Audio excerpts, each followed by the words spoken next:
In the tapestry of life, where every thread holds a story, America in black and white emerges as a haven for the voices echoing through the heart of our communities. In this podcast, we wade through the rivers of our collective experiences, celebrating the vibrant hues of change brought forth by the whispers of hope and the roars of action. It's more than just a conversation. It's a journey into the heart of our society, illuminated by the light of those daring to dream and do. Join us, and let your voice be the melody that guides us toward a dawn where every color finds its place in the masterpiece of our shared destiny. Together, let's paint a future brimming with the positives that dwell in our minds and the actions that shape our world. Good evening, ladies and gentlemen. Join us live tonight here, January 23rd at 6 p.m. Eastern Standard Time, as we get ready for Final Word Friday.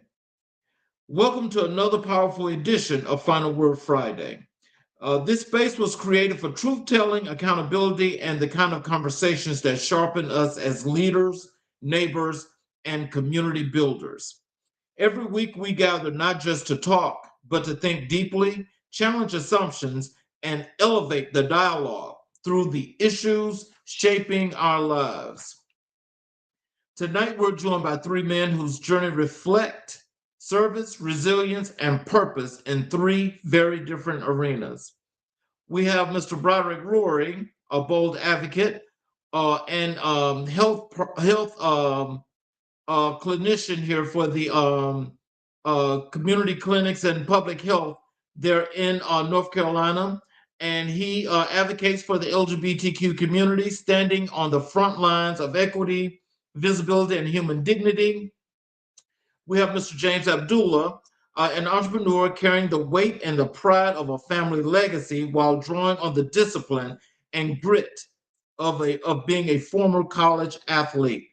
And we have Mr. Oz Nesbitt, a former city manager who understands the complexities of leadership, governance, and the responsibilities of stewarding a community's future. Three perspectives, three lived experiences, one conversation rooted in truth and transformation. So settle in, share this stream, and invite someone into the room. This is Final Word Friday, where we close the week with intentions. Let's see. There's Mr. Rory. It's Mr. Abdullah. I guess Oz is not here. Good evening, guys. Welcome to the show. Good evening. How are you? Yes, I'm just great. Thank you guys for being here. I really do appreciate it. Is there anything that you guys would like to say to the audience before we get into the show? Happy to be here. Yeah, likewise. Just looking forward to seeing where everything goes.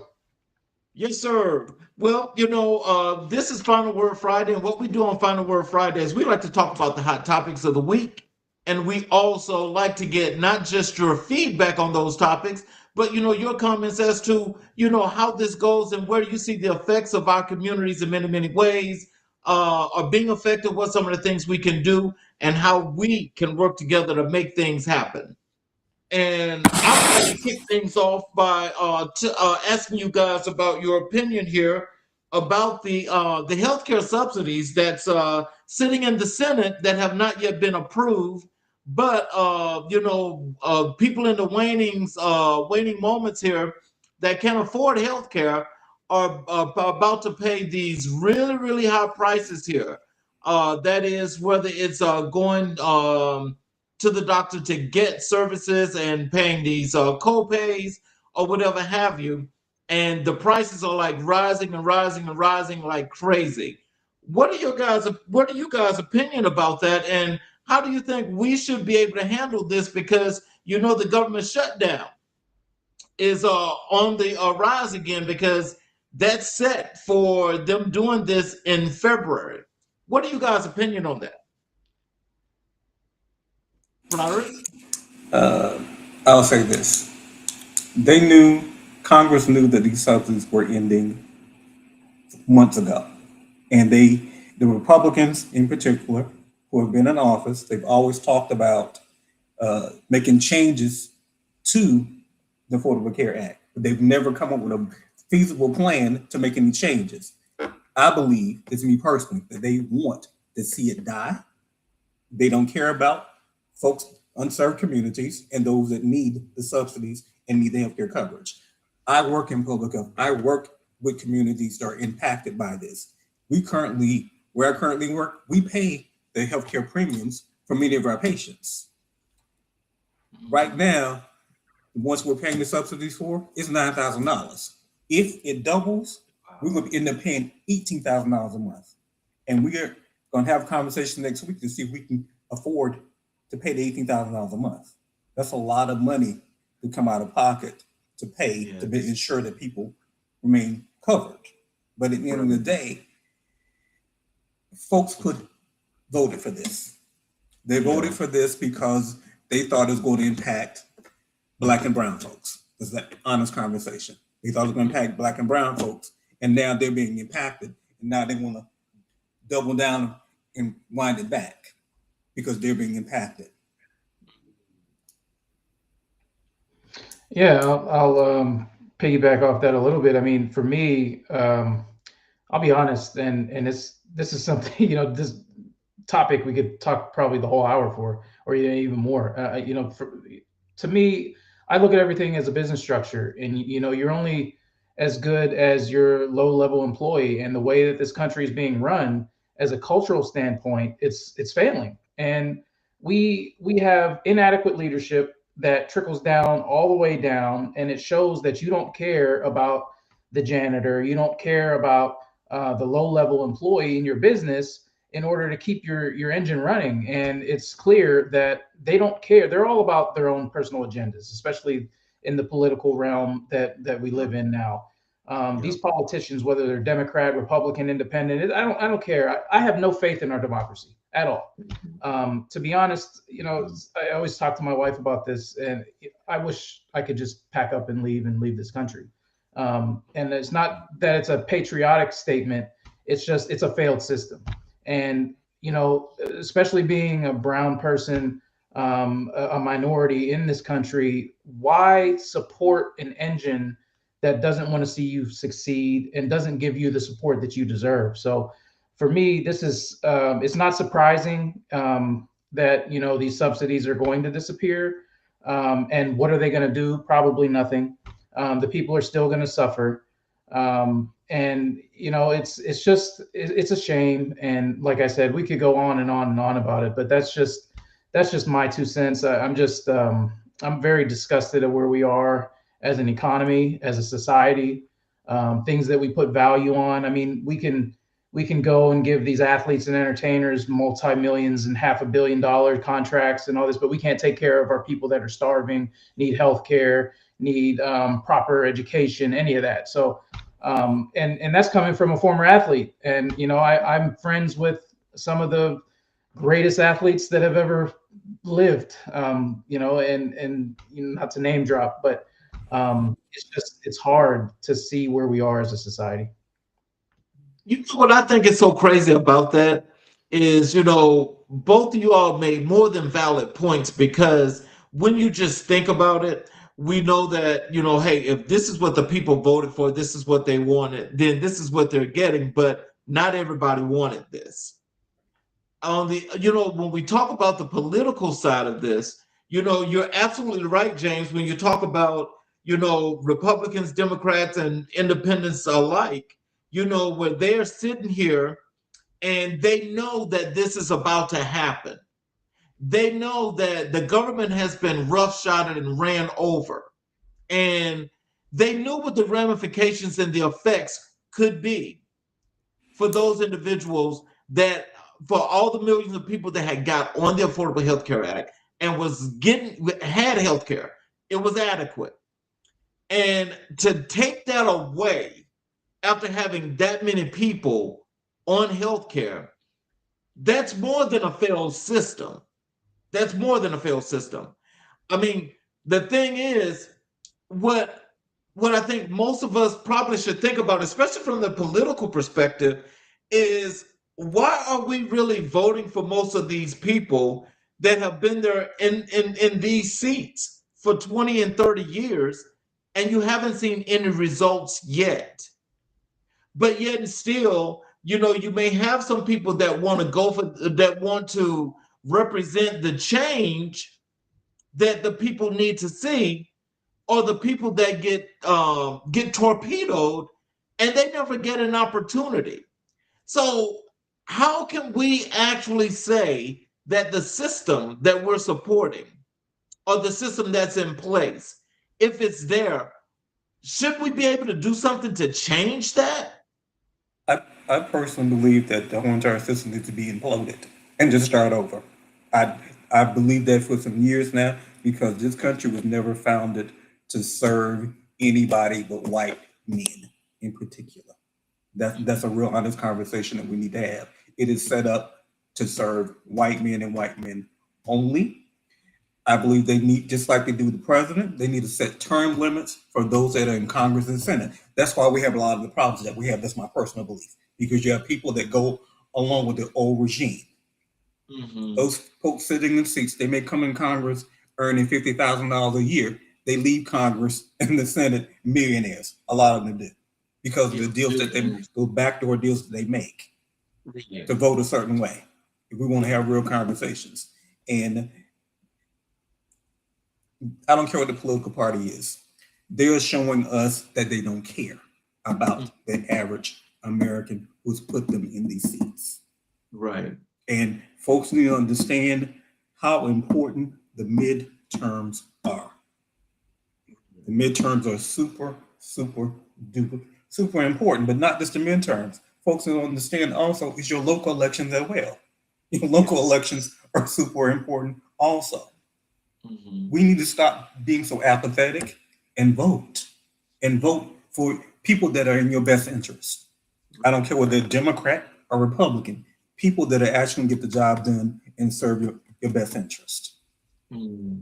Change is not going to happen until we wake up and stop sitting on the sidelines. Look at a lot of people that sat home and sat on the sidelines and didn't vote. Yeah. And especially Black and brown folks that didn't vote when folks died for us to have the right to vote. And now they're trying to take that away. If they take that away, then you lose your voice altogether. Then you just have to do whatever they tell you. Wow. Well, I'll tell you, what also goes along with that is that this person that's occupying the White House is, wanting to be a dictator for real, and now is trying to take over particular countries and territories. And I'm trying to figure out, like, we supposedly have the checks and balances of both the Congress, the Senate, as well as the Supreme Court.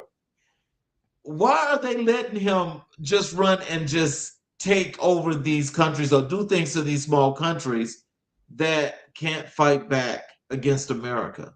Can we start with why are they allowing him to do what he's doing in this country first? Let's talk about what's happening here in America first, and then outside countries.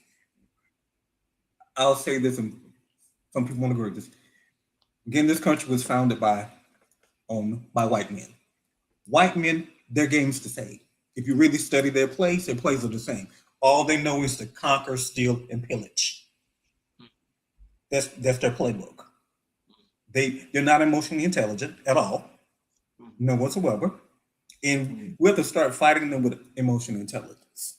Mm-hmm. Beat them at their own game because they're not thinkers. Mm-hmm. They operate like cavemen, honestly. They do. Savages. Savage, they do. They came and took this country savagely.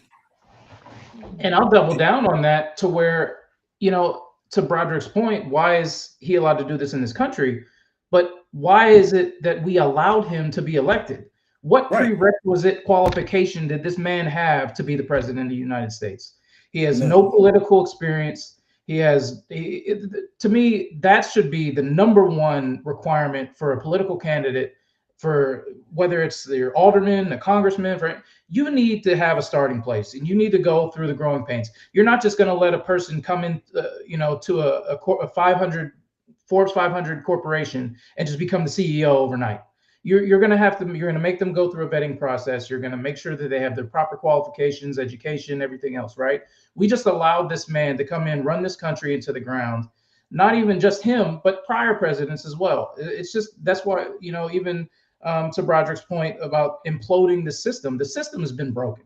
The system was never designed properly in the first place.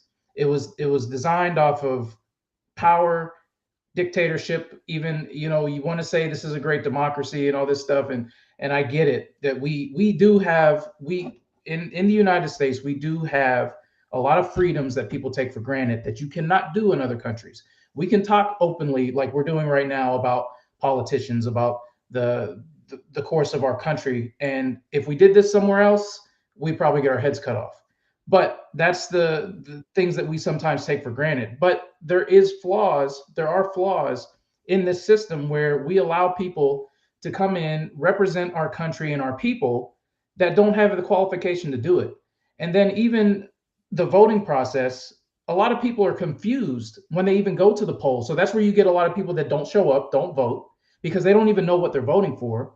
Or even if you do get somebody that wants to make change, they get bullied by either, and we were just talking about healthcare and insurance, they either get bullied by big pharma or they get bullied by the insurance companies, to where they have all the right intentions coming in, but then they also get their backs put against the wall saying, hey, if you don't conform, if you don't push our agenda, you're going to lose your career. We're going to hurt you. They can take people out. I mean, let's not, I'm not a conspiracy theorist, but people have been taken out from falling against the grain. So, I mean, it's true. That's real. It's stuff that happens. Mm. But so when we talk about our electoral system, because that's a really good point as well.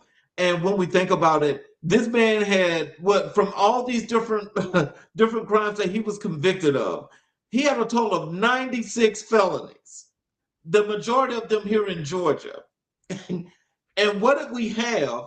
We had the state of Georgia threaten the prosecutor, turn her personal life inside out, throw out the case, pay him and the people that admitted to the crimes. Georgia is paying these people millions of dollars now. The Supreme Court says that the crimes that he committed are crimes that he's allowed to do these crimes, and there's nothing that you could do about it. And so now he's just running roughshod and he's doing whatever he want to do. And so when they tell him he can't do something, he ignores them and he does it anyway. Okay.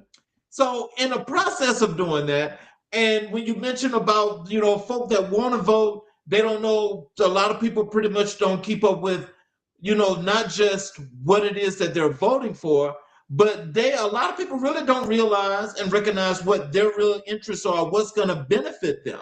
So primarily, it's like a lot of people say, well, I don't have a need to vote. When I hear that, my opinion, when I hear that, I think, one, that there's got to be a better job when it comes to civic education. And I know that's a lot for a lot of people as we get more and more advanced here into this 21st century, because the world is now moving like at speed, at light, like light speed. It's moving really fast. So to actually take some time a lot of times to say, well, let me just help you to understand this, people aren't having time for that. What are some of the things that we can do to pretty much try to help a lot of people to understand how the world's functioning and working and what's really good for them and what's not? Put civics back in the schools. That's one. Because I know when I was in school, I took civics. I took civics in the 9th grade. That's one, where you learn about the 3 branches of government and how the government works. But on a bigger note is, I think it's important, and I'm thankful and grateful for this type of platform. Having honest conversation with community, and like you said, when you hear folks say that, take the time, if they're interested, to have a conversation with them, but listen to where they're coming from. Ask them questions about their lack of understanding and knowledge. The thing is, education is the key. You have to take the time to educate folks. Because when I hear folks say that they hadn't voted, I ask them why. Because I'm interested in knowing why they didn't vote. Get a better understanding in, if they tell me they're apathetic, what are you apathetic about? Mm-hmm. What's your loss in interest? Then I talk about how it affects their lives if they look at the bigger picture and do a comparison of, hey, when this person was office, what was your life like versus what's happening now? But there was a point I wanted to make, but I lost it. It'll come back to me. Yeah, no, I mean, there's there's such a disconnect with the young generation in our country. I'm 40, so for me, I grew up old school. The same thing, we're not being taught in our education system the same things that I was even being taught. But the problem is we focus solely too much on entertainment instead of real issues as a society. Mm-hmm. We have these kids have no idea how to write a check, how to write a letter, how to just anything, how to function as normal human beings in society. They think that the world is YouTube, Twitch streams, and TikTok. I have no Instagram. I have no Facebook. I don't do any of the social media. I have real life problems. I work hard. I have multiple businesses that I operate. I have no time to market, do all that stuff. But, to each their own to that point. But also, there's not enough driving force, even on these social media platforms, that provide education with current policies, politics, with economic conditions, with anything. I mean, you literally have to have hard conversations that people don't want to have because it doesn't involve money. It doesn't involve money and it doesn't involve entertainment, so nobody wants to hear about it. So that's the problem. That's the big disconnect that we have from the people that are older to my generation and then to the younger. There's just such a huge disconnect in the information that's being shared. Right. And to piggyback what you're saying, when information is shared, it's misinformation and disinformation Yes. about what is true and what was in fact was factual was not factual. And a lot of times people will run with the misinformation. But also in this current world that we live in, we have to deal with AI. And AI is creating these false narratives that people believe and sending out a lot of information. Because I remember this last political cycle and the cycle before that, there was so much misinformation that was out there via social media platforms, internet, YouTube, whatever the case may be. I stopped watching certain things and disengaged because I knew better. And I knew it wasn't believable, but everybody does not come from that place, especially if you're talking about in rural areas. And to your point of talking about generations, Yes. you have the younger generation, they're used to TikTok and everything else. Then you have my mother's generation, no clue about social media. They have limited information about computers, technology, and or the like. So I'm with you. How do we really reach those individuals where there's such a wide, vast gap? Something James said that I've been talking to folk, not just in my family, but just a lot of folk around in just different areas or communities, is that one, how is it that these parents today are allowing their kids to come up through these schools that's from grade school, middle school, and high school, where now they do not have to cursive write. They do not. They're not taught to learn what it is to critically think. They are taught to sit there, do some stuff on a computer, like you mentioned, the AI situation. The AI situation is primarily taking the mind. Now, when I say that, AI is here, it's going to be here. But what I think is happening with that is that it's becoming an overkill. And so I think those that train the AI to do the things that it does, like you're talking about the false things that are being put out, that's programmed into the AI. And so Absolutely. this is how the AI gets to do all of that, which means that if people are learning how to code and to put the bad information into the AI, it has to make all of us think, why are we dealing with that? Because I mean, there's a lot of good that could come out of this, but we are seeing the bad right now, and I mean, it's like in your face, just like Donald Trump. So my thing is, if when we're sending kids to school, um, shouldn't we be much more on top of what our kids are being taught? Should we not be a part of those decisions and the decisions that's being made as to what you're teaching my child? Should, but part of it is, if you think about it realistically, they want folks to not be critical thinkers and analytical thinkers. Because if folks are critical thinkers and analytical thinkers, then guess what? I'm going to challenge the things that you say and or do. They want a society. Why do you think they're attacking the education system? Part of the reason why they're attacking the education system, in fact, is they don't want us to be critical thinkers. They don't want us. They don't want folks to be analytical thinkers because they want these. And on top of, they're using the fact that these newer generations, they're attached to their phones and other things, and they're using all those mechanisms to dumb folks down, truthfully. And they're using the education system to as their culprit to make it happen. Why do you think they're removing cursive writing and all these other things? Why do you think they're attacking and moving African American studies and all these other things in the school system? Why do you think they're coming for our HBCUs?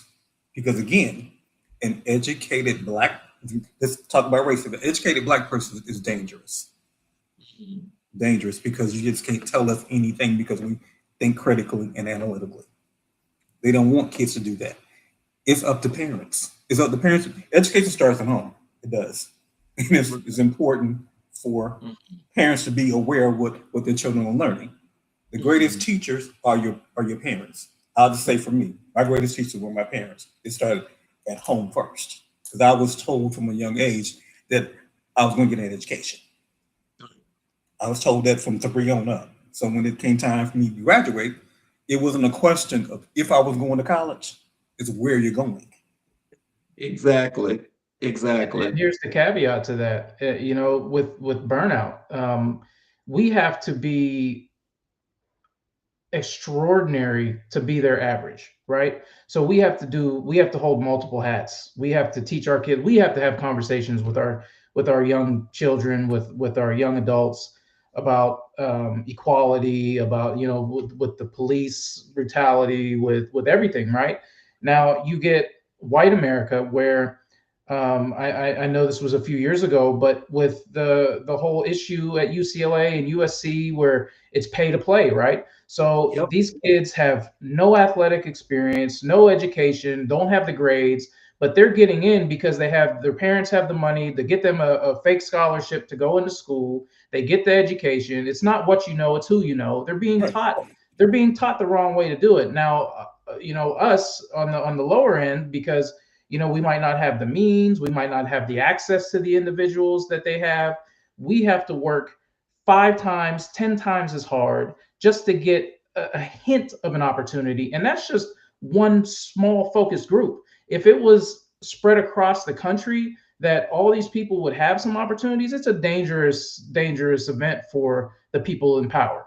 And historically, there's only been a handful of families that have controlled the things that go on in this country, and that's what they don't want to see happen, is that they don't want to level the playing field, because if they level the playing field, now we're starting to affect real change. We are going to implode the system. We are going to start to rise up and not take certain things that we're being forced shoved down our throat right now. The inflation, the police brutality. I mean, there's so many things, variables that we can discuss of why they do what they do and where it keeps us, as a culture just of minorities. It just keeps us in a certain box and allows them free reign to live and do whatever they want.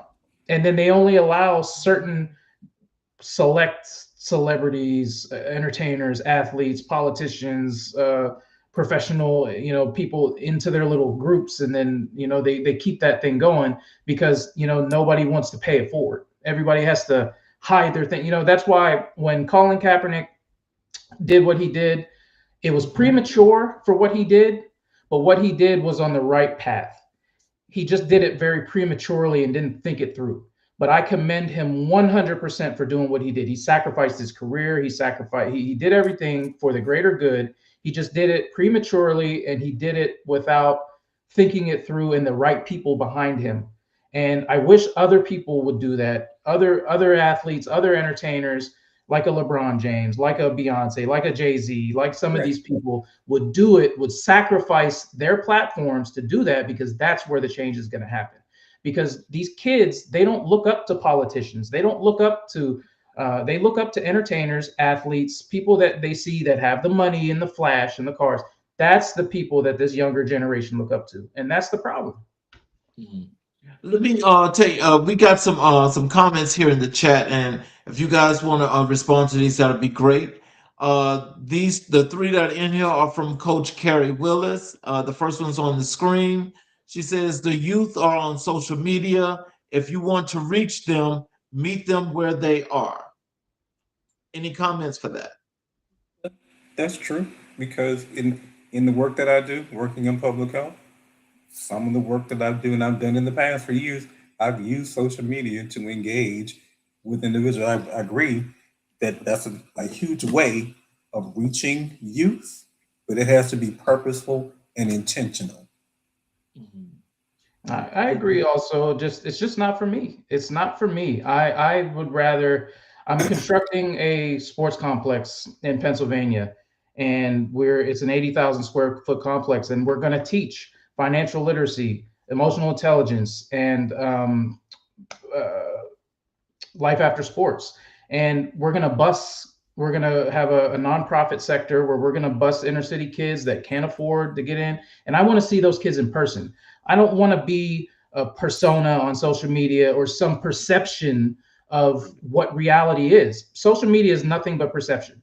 There is no reality to social media. I don't care. You can argue me down all day. All these people that go on there talking about they make $10,000 a day doing it's all garbage.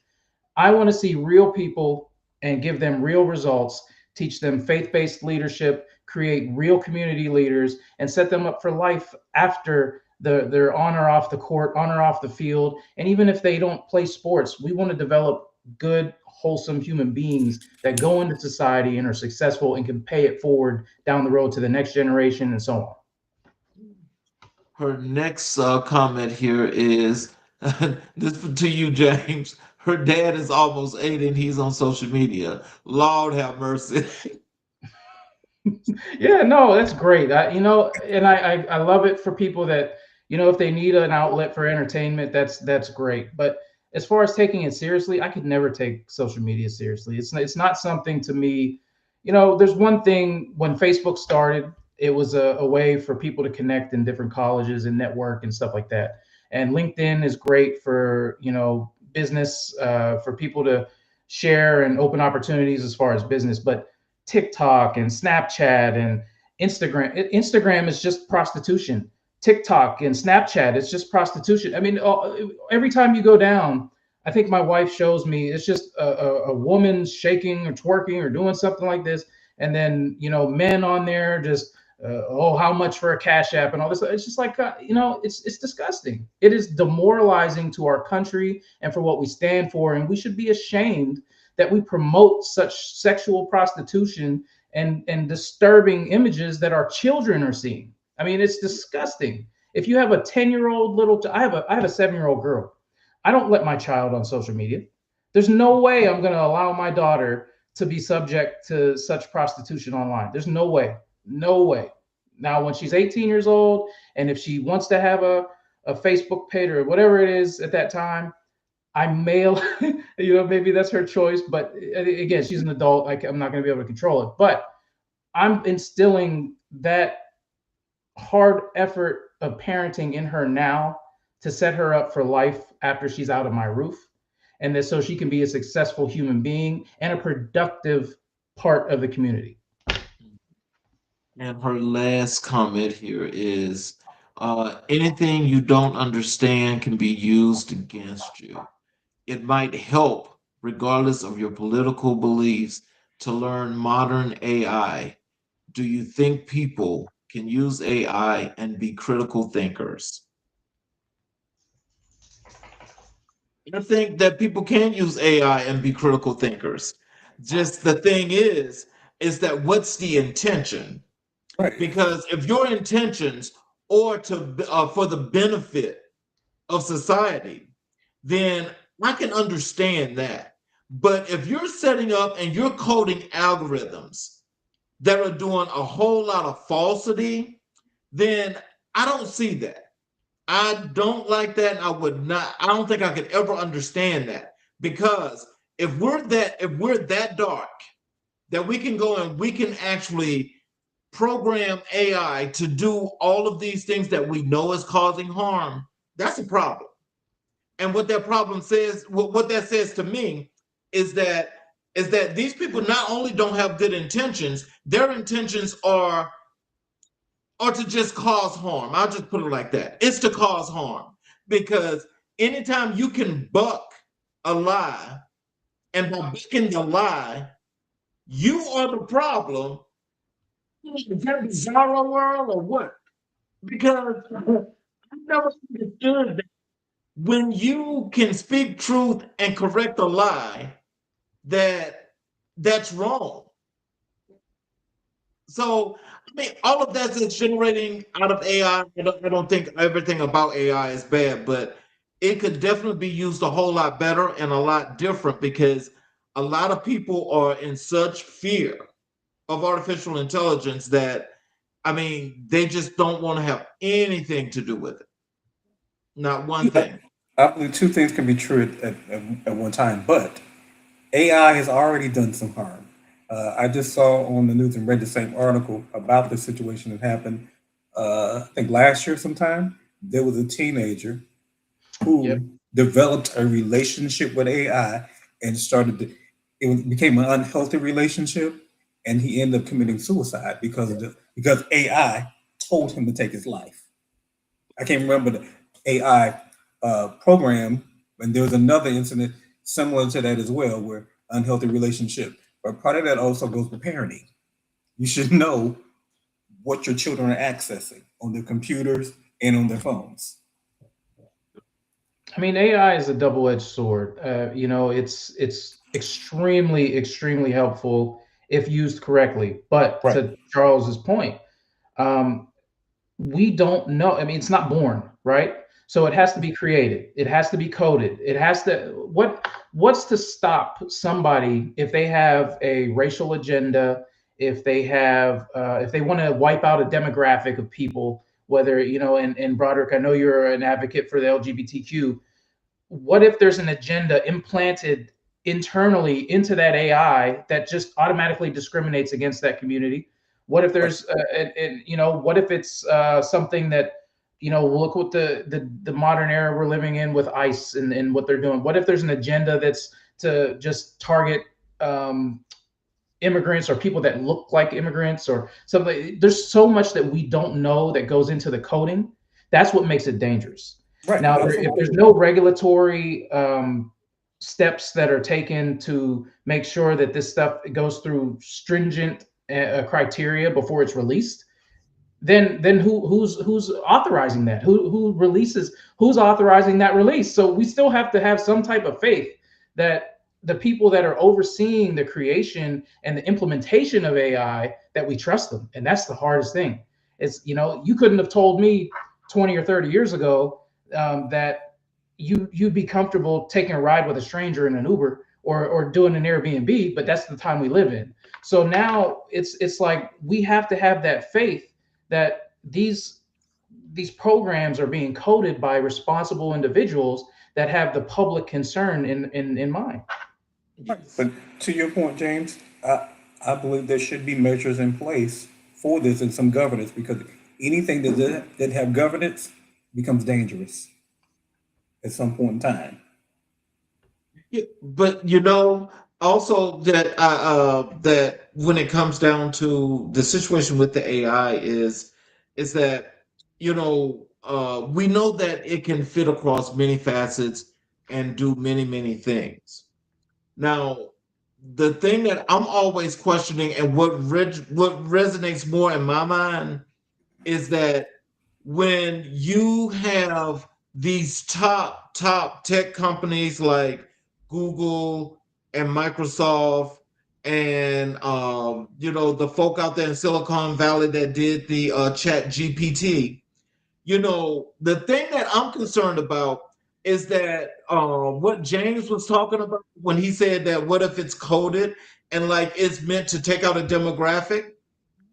Now, when you think about it, and you think about some of the lies that have been spread, the majority of them, and again, this is not me saying anything against Chat GPT, but just saying all of those things that have really come out that's been really harmful have all come from Chat GPT. Now, they're trying to do something about this, as they say, but they're trying to change that AI. But while they're trying to do that, look at what Google and Microsoft are doing with Copilot. Now, Copilot is actually, I thought it was a pretty good AI because I've used it, a little bit, and it does some good things. But there's some things on the other side that I guess maybe if you use it enough, you'll get to find out some other things about the AI. And I think that once you start to understand that, it kind of makes you go on pause. And you may have to go on pause when we're thinking about it because, one, Google and Microsoft are always collecting information. And so this is the question. If using their AI, do you honestly think that they're doing more that's going underneath or behind the scenes that's collecting more of your information and your data? Absolutely. Absolutely. The short answer is yes, because we are in this country and they're always collecting data in some way, shape, form, or fashion. So, yes. Yeah, the Consumer Privacy Act, I mean, that's a bunch of garbage. They do what they want. We can't control what they're going to monitor. You can turn your phone off. You can turn your location sharing off. If they want to find you, they're going to find you. If they want to listen to you, they're going to listen to you. There's no hiding from data sharing or from them getting any information on you. If somebody wants it, they're going to get it. To give an example, say for instance, you click something on social media, a picture or whatever the case may be, whatever it is will come up. Similar products, ads will come up associated with whatever you clicked on. Of course, they're collecting your data all the time, Yeah. always. Yeah. So with that being said, are there any pressing issues that you guys feel like are some things that people need to know about or understand more so than anything as to where we are, not just for this week, but maybe going forward? Talk about voting, the importance of voting and what's happening in the state that you reside in. Reference to them changing the voting rights and what is necessary to vote. Don't wait to the last minute to figure out what is necessary to vote or what you need to vote, and registering to vote, making sure that folks are registered to vote. That's super important, especially in the current times that we're living in. It is paramount that we start educating folks now. Don't wait as it get closer to November to start educating folks. We're in January. Almost at the end of January. So basically, we should have started January 1st. Truthfully, we need to educate folks and really look at the states that folks live in, see what changes they have made, how the laws impacted your right to vote. Now, when you start educating folks and educating people on who is running for office and see if they align with your views and values. And I also like to bring in community into that. I mean, there's, we always talk about Black Lives Matter. We talk about community. We talk about, but a lot of people don't practice it. And the problem is we we want change, but we don't come together to create that change. We still have that dirty dozens mindset where it's like, you got to put somebody down because of the shade of their skin or the economic condition that they might be in or the way they were brought up or the street that they live on or the color that they wear. We got to get away from what they're trying to accomplish, and they're winning. We're having the highest rates of brown on brown, black on black crime. The gangs are taking over. They're killing each other. We're keeping ourselves in a box, and they're just watching us and laughing. And the problem is that, and that's where my mission with the complex is, again, to create these young men and women, bring them into an arena where they share a common ground with athletics, but then they also know, hey, look, I'm not from the west part of town or the north part of town or the east part of town. We're all from the same region. So let's band together and put our region athletically on the map. And then I want to build satellite campuses across the country so that we can build that unity through athletics. It doesn't mean that you have to be black, brown, white, Asian, whatever. It's just we're coming together for a common cause. We have the same mindset, and we're all thinking the same way with the same goal in mind, is to be better athletes, to be better people. And that's the problem that I see just even in our minority community, is that we're too busy fighting each other instead of fighting the people that really matter. And I think that's something that needs to be shared more, especially with our young people. Stop killing each other. Stop trying to compete with one another. Bring each other up. The white people, they bring each other up. It's not, like I said, it's not what you know, it's who you know. And they keep bringing people up through the ranks. And that's why they keep the succession going.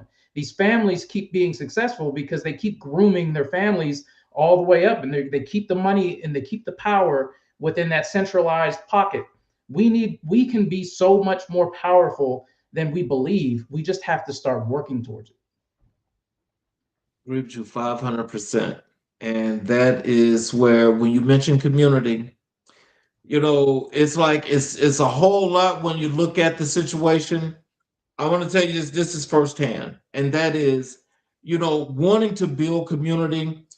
I understand the essentials and what that take, but when I actually go into the task and I just look at different communities, oh my God, the work, as you say, is totally overwhelming.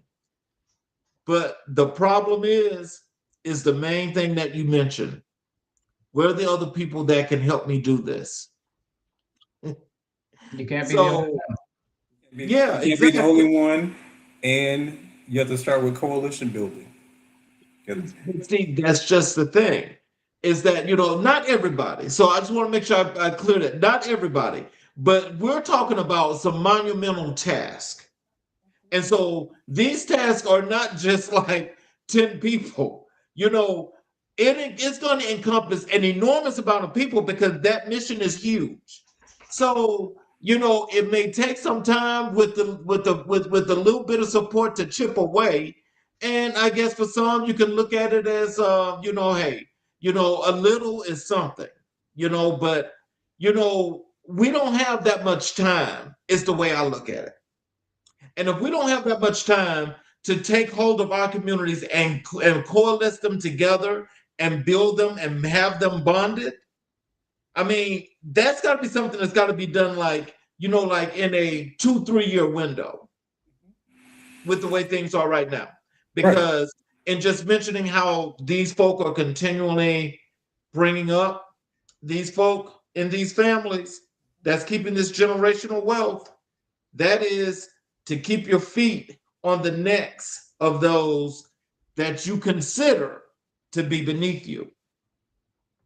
So all of us should have that same sense of urgency. to build community, but a lot of us don't. Absolutely not. I agree with 100%. And to add what you're saying, sometimes you have to go where the people are. Every Sunday, the people are in the different denominations across whatever city that you live in. Yep. Go where the people are. Start with the churches. That's where a lot of us receive our information. Historically, this is where we receive the information. This is where a lot of coalition building has happened. Bring together, that's bring together some the pastors across whatever denomination they are, because we have to get buy-in from community. And sometimes you have to start with the gatekeepers that have access to the people. And we got to stop these corrupt pastors trying to get private jets and locking doors and $10,000 a person and all that. It's a shame, and just to make it a lighthearted, but it is just a shame, that we put certain individuals in power and they corrupt their power. And I think that's where we have to get away from Martin Luther King we don't want him to die in vain. He had his visions, and the pioneers that came before us, they have their visions. The problem is that, even the Black Panther Party started with good intentions and became Black Lives Matter started with great intentions and became what it became. There's certain things that, everything at the foundation is in the right cause, and it just trickles off because people start to lose their mind. They get drunk with power, and that's what we have to start, getting away from, educating and holding each other accountable. If you see your brother or sister falling, it's like, bring them up, instead of just waiting for them to fall so you can take their spot. Everybody's always worried about what the next person has or doesn't have, instead of worrying about the bigger picture. And that's a lot of the thing is, people are so short-sighted instead of looking further into the future and thinking about, oh, when I'm gone, I want to make sure my kids and my kids' kids and everybody else is set. They're just worried about what they can get right now and what's self-gratification in the moment. And that's where I think we have to educate on that and community. And piggyback what you're saying, there's been a huge paradigm shift of I want what I want now. And I don't care how I get it, even if I have to step on somebody else to get it. And we have to move away from that culturally and work together, because this is the thing. You don't know what it took for them to get that. Do you want those problems? Mm-hmm. But sometimes people are willing to undercut somebody else to get in that position. We have to stop doing that, because at the end of the day, it doesn't serve community. And we need to get back to the belief in community. We've gotten so far away from community, and now we focus on the have and the have-nots. And I'm with you. Social media has been a good thing and a bad thing at the same time. I'm with you about social media promoting all of these folks that say they have. But truthfully, do they really have what they say that they have? And microwave society now.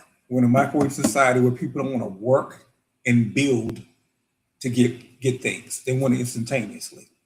And that's part of the problem as well, which does not serve the community on a long-term basis. This is my opinion.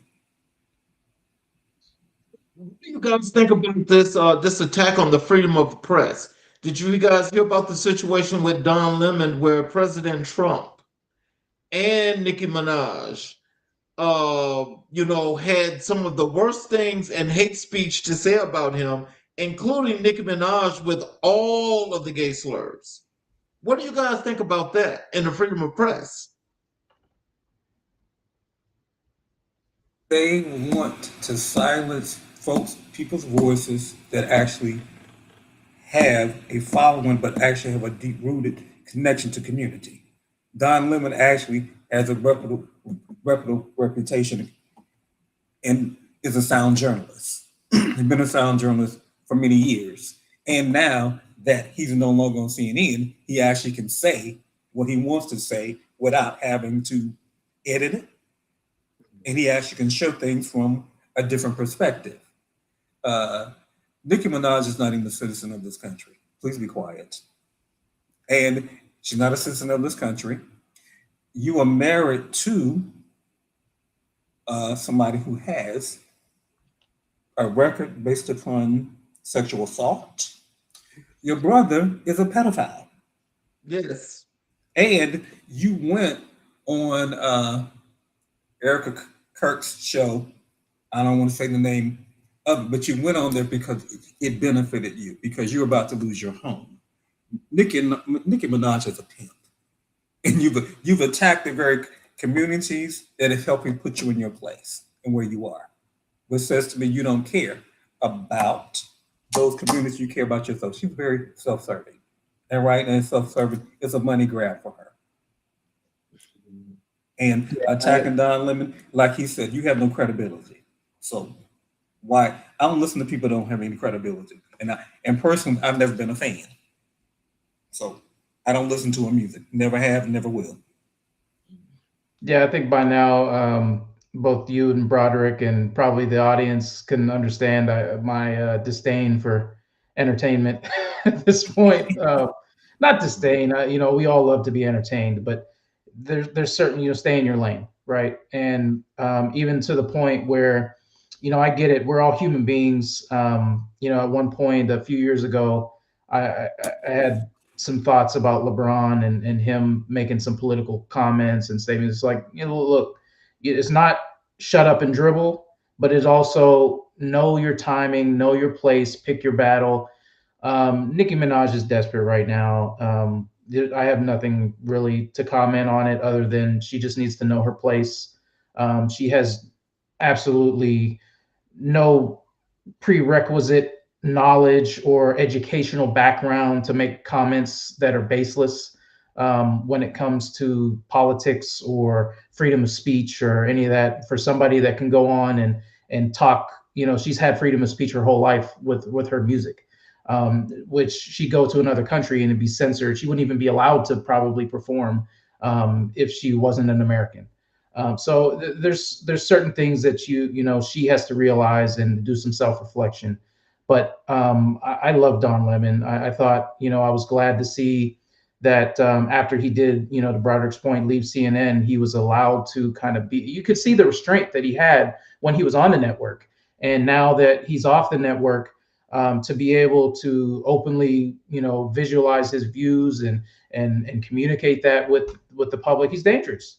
And they want to censor him, and they want to censor people like that. They don't want us, like you said earlier in the show, they don't want us to have the knowledge. They don't want us to rise up and come together collectively as a community. And kudos to Don Lemon for doing what he's doing.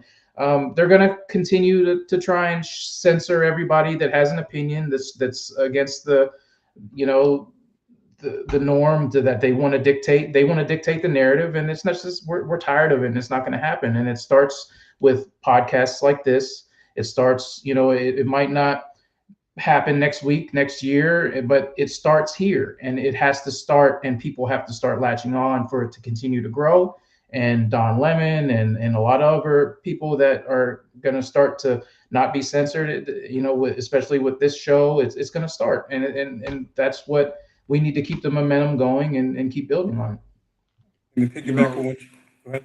Go ahead. And piggyback on what you're saying, Don Lemon is a black man. He's a black man that has a following. And a black man with a following, again, becomes dangerous because he actually has an audience, a cultivated audience that followed him from CNN, and his platform has grown all the more. And I also want to put another person that I follow, Roland Martin. Love Roland to death because he speaks truth.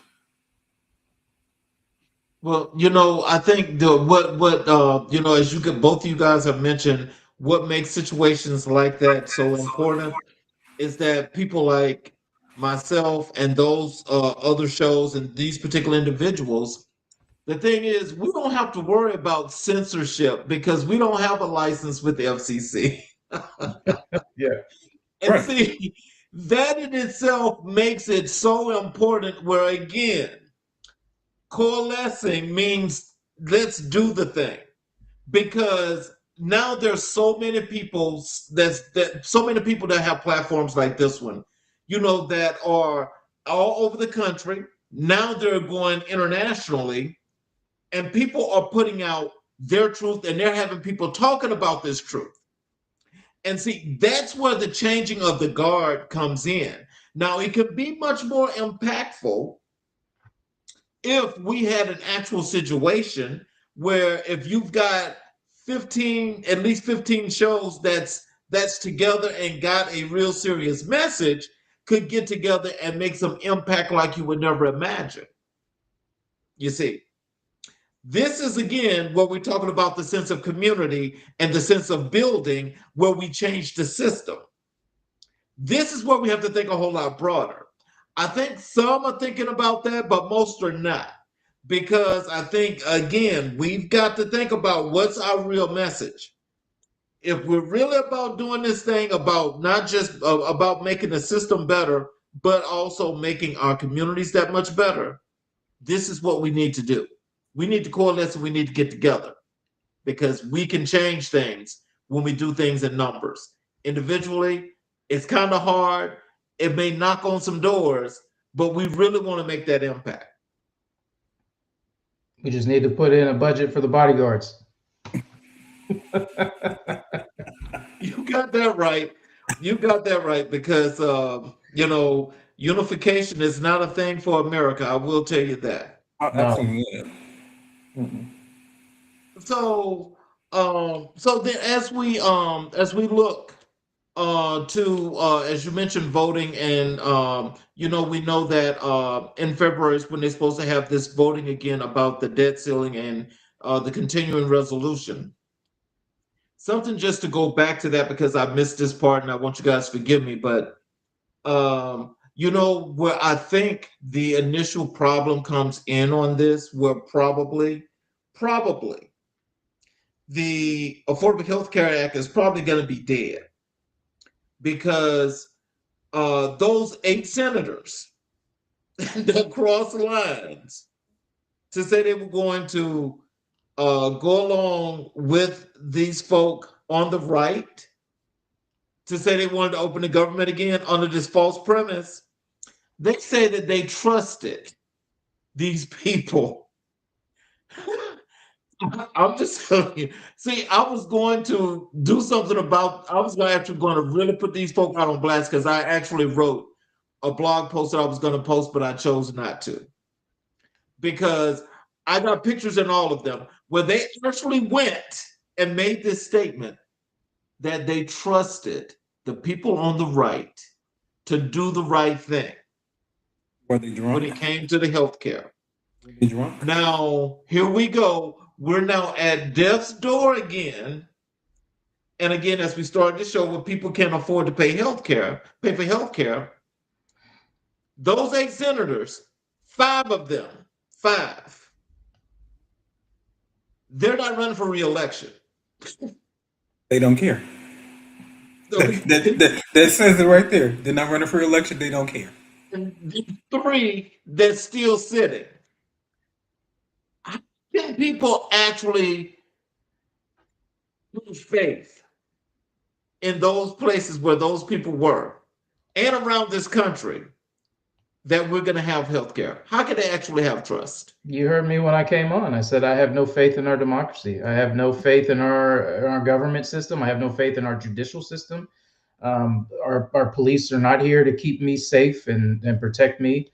I've been a victim of police brutality since, I was 13, 14 years old. So, living in Pittsburgh, Pennsylvania, growing up, I've been a victim of gun violence. I've been, I've been shot. I've been beaten by the police. I've been, but didn't get shot by the police. I got shot by another member of my community. But it's unfortunate. It's just, but who's there to help me? They're there to watch us take each other out. They're not here to help us. They're not here to educate us. They're not here to give us platforms to make our lives better or to change this country. They're there solely to keep like Broderick said, keep their knee on our neck and continue to grow their wealth and to decimate us, keep us going against each other, and to their greater good. All we're doing when we pay insurance or we have all these health care, we're just lining their pockets. The big pharma is there not to cure us. They're there to keep us sick so that we can keep spending money on unnecessary medication. They're there to take our money for insurance, and then when a claim happens, they don't want to pay us out. They're there just to to rob us until and line their pockets so that they can live in their cushy lives and go to their yacht clubs and Mar-a-Lagos and all this other stuff so that they can have no cares and take care of their family and friends. And the select few of us that they do take, they turn their back on us. Yes. It's crazy.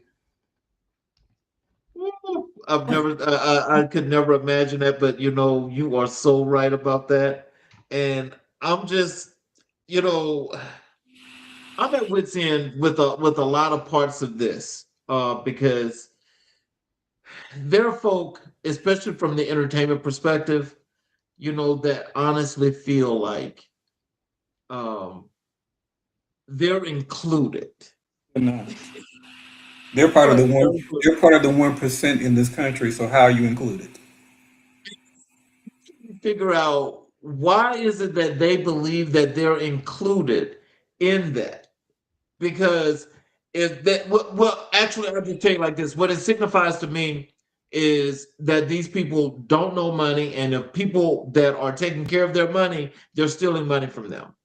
Because there's no way you could possibly tell me that the policies that are in place that everybody knows is for the top 1%.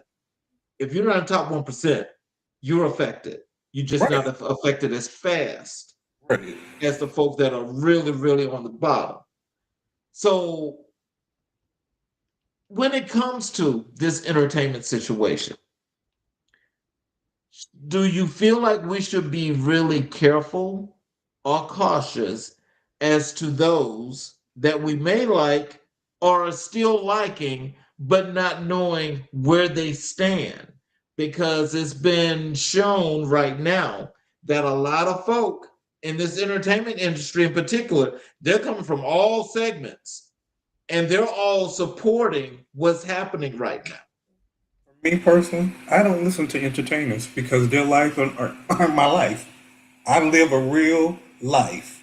So you can't influence my decision to vote for anybody because, again, I'm a real human being with real problems and real bills in a real life. My life is not your life. So guess what? I don't care what you have to say. You're not going to influence my decision. I'm a realist. I believe in reality and I live in reality and I know from which I came. I was born and raised in rural South Carolina. So I know what it's like. I grew up with racism all of my life. I, even now, as a black man, still deal with racism. All these years later, growing up in rural South Carolina, the, when attended undergrad, a private liberal arts school in rural South Carolina that was predominantly white. And I was expected to attend that university because guess what? Black folks only go to the university because of their athlete. I wasn't an athlete. I went there because I was smart. I didn't even apply to that school. I was at another school, withdrew from that school, and went to that school, had an interview the same day, walked away with a scholarship, and they waived my application fee. So I understand I don't listen to athletes because again, are entertainers because my reality is not their reality and never will be. Even if I did become a millionaire still yet, that's not my reality. I will never forget from which I came. I'm a realist. I'm from rural South Carolina. I made it out because I have an education and I worked hard. But I'm still an average, everyday American that has the same problems that other people have. And I'm going to say this from being around a lot of influential circles, a lot of, being in rooms with some of the athletes that people know very well, some of the entertainers that people know very well. They live in their bubble. They live in their bubble while they're growing. As a young athlete, before they retire, they're not thinking about anything but work, getting paid, and retiring. After retirement, it all depends. It's very dependent upon where they are in their lives, who they've had represent them, how much money that they were able to save, what retirements that they have in place. and what their career paths are after, that really dictate their education and their mind frame going into societal issues, political issues, and just global issues. Period. 9 times out of 10, they're very out of touch. And that's the problem that I'm trying to fix now with the younger group. You can't really, you can talk to somebody that's my age or older, or even in their younger 30s. You can try and educate them, but for the most part, I'm not going to generalize the statement, but for the most part, it's very hard to get them to change their views, or to even have them worry about it, because they have other things that they live in the bubble. If we can start now with the young athletes, the up and coming aspiring entertainers, the YouTubers, the TikTokers, all this stuff, right? If we can start to educate them that on this stuff now, that's my goal. And I agree, you can't really put, a grain of salt in what their comments are now, but that's only because they've been conditioned their whole life to live in this bubble. When I played, um, I my whole life I was taught, lift weights, play football, get a scholarship, try and make it to the NFL, and then as soon as I got shot, I was 18. My career was over. Now what? You've conditioned me from 5 years old to 18 years old to just lift weights and run as fast as I can, catch a ball, and try and get a scholarship for a free education. And now after that was shattered, you just threw me out to the wolves with no formal education, no way to make a name for myself. Luckily, I had a good foundation with my family support, and I was able to pick the pieces up. But I'm probably in the top 1% of people that actually have that opportunity. When you think about inner city athletes and the opportunities that they're not given. So that's why, I agree, Broderick, but I also disagree that I feel like there are athletes that do have solid foundations of thought when it comes to politics and it comes to global issues. It's hard because they get conditioned to live in that bubble, and they get censored. And it's just like I was saying before, when LeBron a couple of years ago, and that's why I brought that example up, when they told him to just shut up and dribble.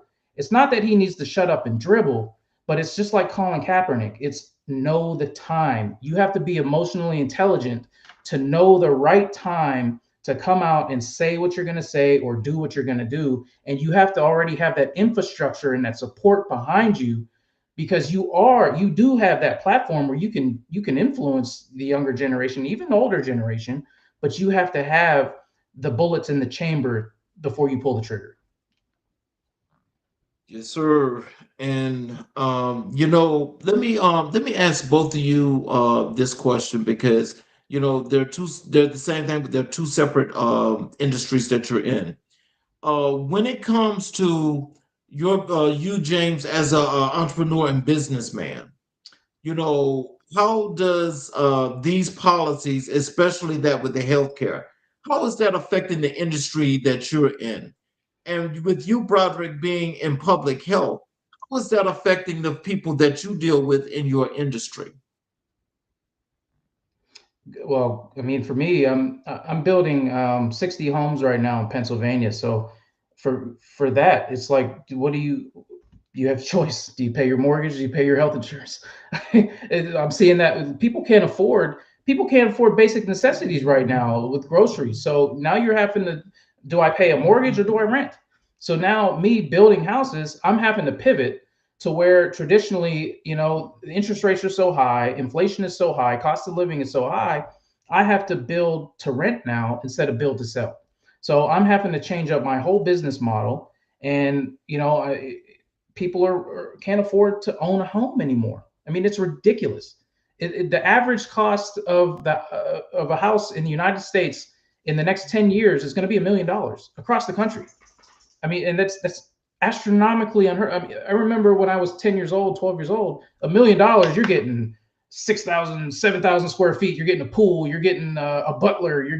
That's like, Fresh Prince of Bel-Air type of stuff, right? For $1 million back then. Now $1 million, you're getting, 1,500 square foot shack that you tear down and you want to build over it. It's just like what. But I live in Silicon Valley. I live out in the Bay Area. I know there's still affordable pockets here, in the country, but it's getting to the point where those affordable pockets now are becoming unaffordable. So what are we doing to combat that? Now we're taking away people's health care. We're raising their groceries. We're raising their gas prices. It's crazy. So now you have to make a choice. Do I own a home or do I rent? And so that's where I'm seeing it affect me the most, as far as people making hard life decisions that they can't even have home ownership.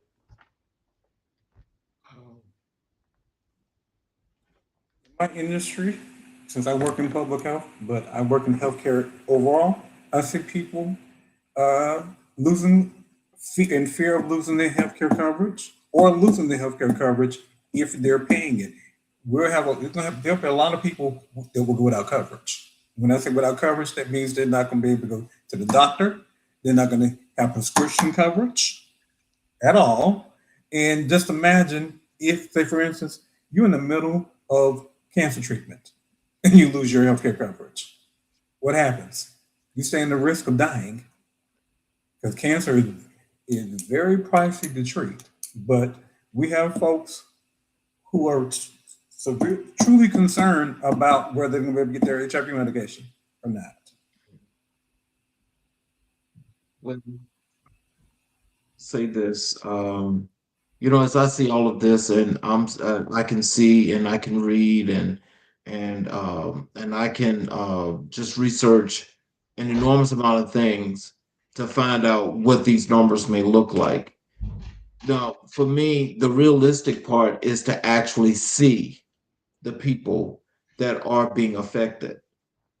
And when you see the people that are being affected, I think that's where it really sets in, because we know that, for how things are changing, we can understand what that scape is looking like. But when you actually see the people, that's the most impactful part, because it makes you ask the question, is there a moral clause?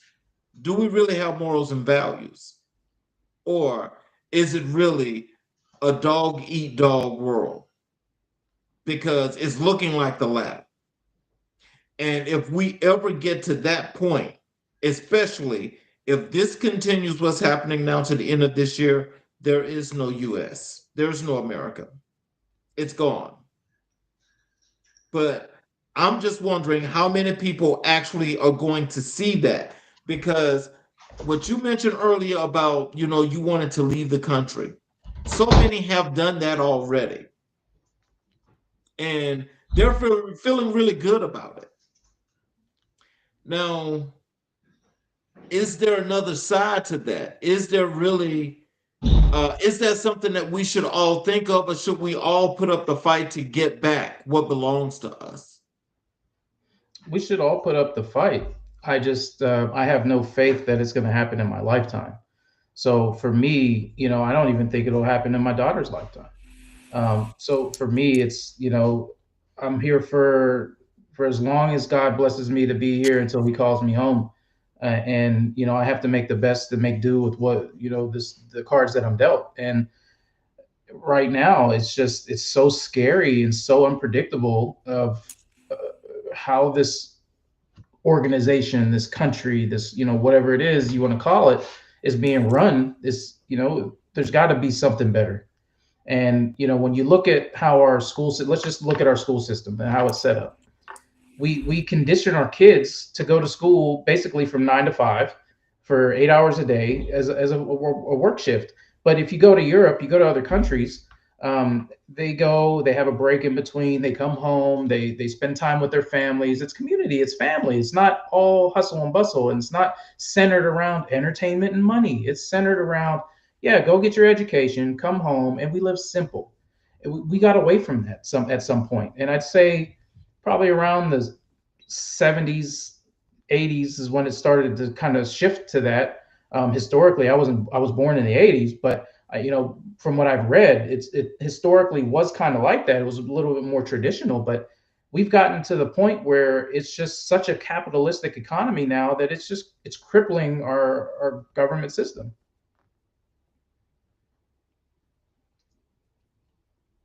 So, and let me just go towards the end here, and let's do a little wrap up. Um, just from these topics that we've mentioned, what are some closing words that each of you would like to leave with the audience to look forward, something that they need to look forward to, and something that they can do to help to try to make some change or a difference?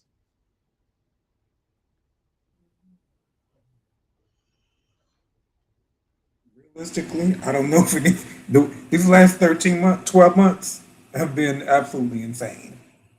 Insane, insane in my life, in my adult life. I've lived through many presidencies, but I've never seen anything like what we're currently living in. And like you, James, I just don't have faith in our government, our judicial system at all. And I'm a hopeful person, and I'm fighting hard to remain hopeful. I'm a faith walker. I believe I have strong faith. But what has been happening in this country, and it's been heavy. It's been really, really heavy. But what I would encourage people to do is make sure they take care of their mental health. Make sure they take care of their mental health because a lot is happening and people are struggling. They're struggling financially, they're struggling emotionally, mentally, because we don't know what's going to happen from one day to the next in reference to people losing their jobs, their homes, their healthcare coverage. It's a lot for people to deal with on a daily basis. And I encourage them to unplug from television and social media and everything and take breaks and be careful about what and who they listen to reference to the news. Because right now it's showing that the news at times cannot be trusted as well because the news has an agenda also which they're pushing as well. So I encourage people to be vigilant, hopeful, and get back to community. Surround yourself with people that you can trust and that you can lean upon. Because that's exactly what I'm doing. I'm building a strong village, a small group of people that I can trust, that will hold me accountable, tell me the truth, and that I can believe in. Because we need to get back to building community and trust the community. Yeah, and there's a lot that Broderick said that I resonate with a lot, and I would implore the public to kind of listen to that advice, that sage advice. Also, I'll add that you know although there was a lot of pessimism in this podcast, there's also been a lot of optimism. Um, we have to stay grounded in whatever faith that you are in, whatever you believe in, whoever you believe is a higher power. Lean into that. Um, believe that better times are coming. I personally believe that you know at some point he is going to come back and right the ship. But we have to hold people accountable. We have to lift our brothers and sisters up. We have to walk together. We have to stop battling each other. Stop that crabs in a barrel mentality. If you see somebody getting out, encourage them, push them out, and hope that they've built up enough confidence and respect in their community that they'll pull people out with them when they get their turn. That's the biggest thing is we have to create leaders that don't turn their backs on their communities, that reach back and pull the good seeds out. And not to say that everybody's going to be a good seed, but we have to start re-sowing our field and replanting and really harvesting our good crops and just build our people from the ground up. And everybody just needs to remember that we're all in the same boat, same mission, regardless of your tax bracket, regardless of your demographic, regardless of what you've been through or what you haven't been through. We all have the same. We're all going to the same place at the end. We're all either going to be back into the dust or back into the ground, and we have all the same opportunities within respect that we have a an opportunity to wake up every day, to have that mindset that I'm going to do the right thing. And that's what we need to do. We all need to wake up every day and tell ourselves that might be, we just have to do the right thing. And that's how we self-police other. I want to thank you guys for being here. I'm sorry that Oz could not make it, but I appreciate you guys for doing another one of these great episodes. This is only episode 2 of Final Word Fridays, and again, it definitely was something that put something out there that was thought provocative for an enormous amount of people. Tonight's conversation reminded us that leadership doesn't look one way. It shows up in advocacy and entrepreneurship in public service and in the quiet decisions we make every day. Broderick, thank you for reminding us that visibility and dignity are non negotiable. James, thank you for showing how discipline, legacy, and business can work hand in hand. To everyone watching these lessons with you, let them challenge you to show up with more intention, more compassion, and more purpose in your own lane. I'm your host, Charles King, and this has been Final Word Friday. Until next time, stay grounded, stay focused, and stay committed to your growth. Thank you guys. Have a really great evening and enjoy your weekend. And may you guys have this special 2026 be as prosperous as it should be for each and every individual. You guys have a great weekend. You as well. Thank you.